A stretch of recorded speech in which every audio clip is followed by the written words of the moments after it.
नमस्कार, आपका स्वागत है आज के वीडियो में। जब हम अपने जीवन के होने वाले डिसीजंस को ध्यान से देखेंगे जो हमने लिए और जब वो सही पड़े तब उसका श्रेय हमने ले लिया कि ये काम हमने किया, ये डिसीजन हमने लिया, ये इनसाइट हमारे पास थी, इसलिए सफलता मुझे मिली, मेरे कारण मिली। और जब डिसीजन सही नहीं निकलते, असफलता भी मिल जाती है, प्रतिकूल परिस्थिति आ जाती है, तो फिर हम दूसरों पर दोष डाल देते हैं। नहीं, मैं आज आपको वो उपदेश देने के लिए नहीं आया हूँ कि अपना दोष स्वयं स्वीकार कर लेना चाहिए, अपनी गलती मान लेनी चाहिए, दूसरों पर दोष नहीं डालना चाहिए, परिस्थिति पर दोष नहीं डालना चाहिए। कुछ लोग अपने अभिभावकों पर दोष डाल देते हैं, कुछ लोग अपने जीवन साथी पर दोष डाल देते हैं, कुछ लोग जिस देश, जिस समाज में, जिस परिवार में जन्म लिए हैं उस पे दोष मढ़ देते हैं। लेकिन मैं ये कहना चाहता हूँ कि जो पुरुषार्थी है, जो साहसी है, जिसमें पौरुष है, जिसमें साहस है, जिसमें निर्भयता है, वो सिर्फ दोष अपने ऊपर लेने तक तो सीमित नहीं रहता ना, वो गिर करके फिर उठता भी है। क्या जीवन में काफ़ी है कि हम किसी पर दोष डाल दें, किसी पर दोष मढ़ दें? या ठीक है, चलो हम अपने ऊपर दोष डाल दें, हम किसी और पर दोष नहीं मढ़ें, हम सारी जिम्मेवारी अपने ऊपर ले लें। क्या इससे भी हो जाएगा? इससे भी कुछ और आगे जाने की ज़रूरत है।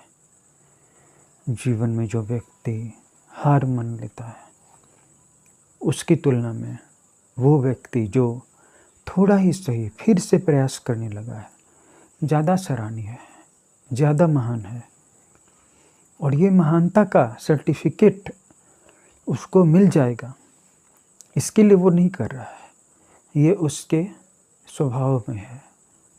और ये स्वभाव आपको माता पिता से नहीं मिलता, वंश से नहीं मिलता, गुरुजनों से नहीं मिलता, स्कूल से नहीं मिलता। ये स्वभाव आपको खुद विकसित करना पड़ता है, ये आदतों से होता है।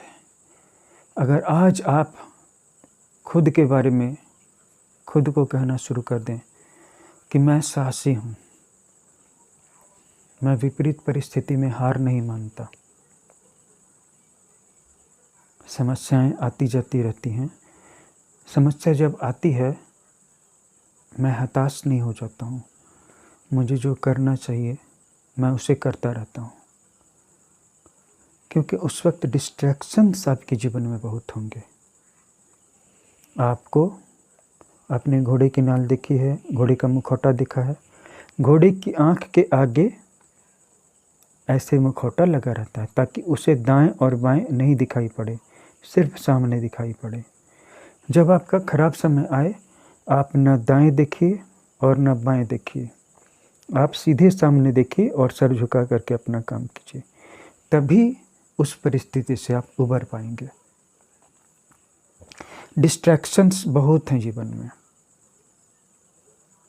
और एक व्यक्ति को जब असफलता मिलती है तो आसपास के सारे लोग उसके कटु आलोचक बन जाते हैं। और जब आपके अच्छे दिन आए तो सबसे पहले आप उन दिनों की तैयारी शुरू कीजिए जब आपके बुरे दिन आएंगे, क्योंकि उस वक्त अगर आप किसी से कुछ भी कहने के लिए भी जाएंगे, आपको खुद ही ठीक नहीं लगेगा अपने आप में, मदद तो कोई नहीं करेगा। हाँ, अगर आपकी सर्किल ऐसी है कि आपने दूसरों की मदद की, अब दूसरे लोग भी आपकी मदद कर देते हैं, तो ये एक अलग बात है। लेकिन इस सिचुएशन में भी ज़्यादा अच्छा ये है कि आपको किसी से कुछ मांगना ना पड़े। इसीलिए जब आपके अच्छे दिन आए तो सबसे पहले आप उन दिनों की तैयारी शुरू कर दीजिए जब आपके दिन अच्छे नहीं रहेंगे। बैकअप तैयार रखिए। और ये बहुत ही बेसिक चीज़ है, इसे समझने में लोग भूल कर देते हैं। लोग सोचते हैं कि उनकी नौकरियां हमेशा बनी रहेंगी। इसके बाद वो ईएमआई पे एक महंगा फ़ोन ले लेते हैं, कार ले लेते हैं, फ्लैट ले लेते हैं। और जब नौकरी छूट जाती है, कई बार छूट जाती है, कई बार बिजनेस बंद हो जाता है, तो आप सोच सकते हैं कि आप कभी खुद उन हालातों से गुजरे हैं? अगर आप गुजरे हैं तो आपको पता होगा मैं क्या कहना चाह रहा हूँ। अपनी पूरी जीवनी शक्ति आपको लगा देनी पड़ती है बस एक ईएमआई का इंतज़ाम करने में। और आप ईएमआई का इंतज़ाम करेंगे या अपना पेट भरेंगे, आप अपने परिवार का पेट भरेंगे आप। अगर आपके बच्चे हैं, उनकी ज़रूरतें पूरी करेंगे, स्कूल की फ़ीस देंगे, ट्यूशन की फ़ीस देंगे। आपका बच्चा आपसे 50 रुपये मांगेगा, 100 रुपये मांगेगा, आपके पास 10 रुपये भी नहीं होंगे देने के लिए। इससे तो अच्छा है कि मैं एप्पल का फ़ोन नहीं लूँ, मैं कार नहीं खरीदूँ।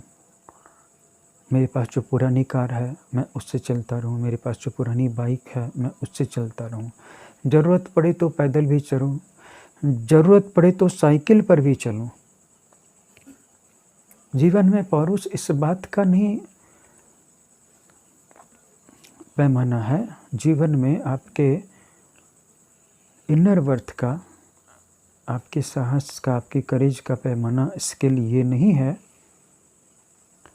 कि जब आपके जीवन में संकट आया, परेशानियां आई, तकलीफ़ें आई, तो आपने उनका दोष अपने ऊपर ले भी लिया, लेकिन फिर हताश होकर बैठ भी गए।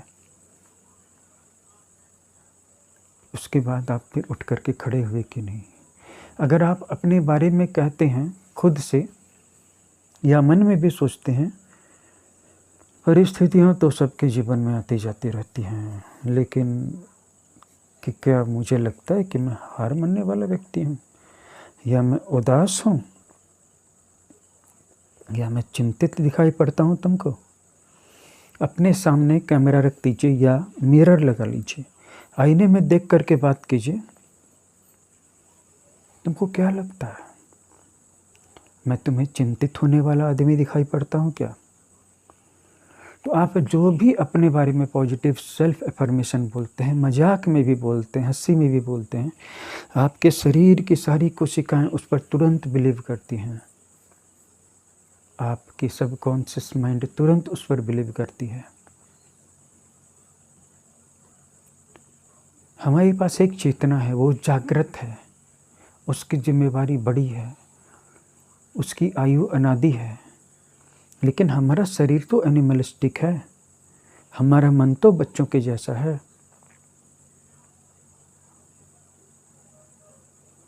आप एक पशु को भी कह देते हैं कि चिल्लाओ मत, मिमियाओ मत, पत्ता पेड़ में है, वहाँ से तोड़ना आसान नहीं है, वो एक दूर की कौड़ी है, वो एक असंभव स्वप्न है। उसके साइकिक पर, उसके माइंड पर आपकी बात ऐसे छप जाती है क्योंकि वो आपकी बात को आंख मूंद करके स्वीकार करता है। वैसे ही आपका सबकॉन्शियस माइंड तथा आपकी बॉडी के सेल्स, आप जो भी कहते हैं, ये आंख मूंद करके स्वीकार करते हैं। इसलिए अपने बारे में कभी भी निराशाजनक बात मजाक में भी ना बोलें, ना सोचें। बहुत सारे लोग ना पीपल को प्लीज़ करने के लिए अपनी वैल्यू गिरा देते हैं। कहाँ हाँ, आपके सामने मैं क्या, आप तो बहुत बुद्धिमान हैं, आपके सामने मैं खड़ा होने के भी लायक हूँ क्या? बस 1 सेकंड का अप्रिसिएशन पाने के लिए। नहीं क्या बात करते हो, तुम भी हो कुछ। अपनी वैल्यू कभी मत गिराइए, हो सके तो अपने मुंह को बंद रखिए, लेकिन मजाक में भी अपने बारे में वैल्यू कम करके मत बताइए। फिर इसका उल्टा भी मत कीजिए, ओवर कॉन्फिडेंस भी मत शो कीजिए। किसी भी बात को ओवर एग्जैगरेट भी मत कीजिए कि मैं तो ये हूँ, मैं तो वो हूँ, मैं ये कर सकता हूँ, मैंने ये किया है। ये भी एनर्जी का अपव्यय है। आत्म प्रदर्शन से बचते हुए, बिना शो ऑफ किए हुए, ध्यान को भटकने से रोक करके सर झुका करके अपना काम कीजिए, चुपचाप चुपचाप सक्सेसफुल हो जाइए।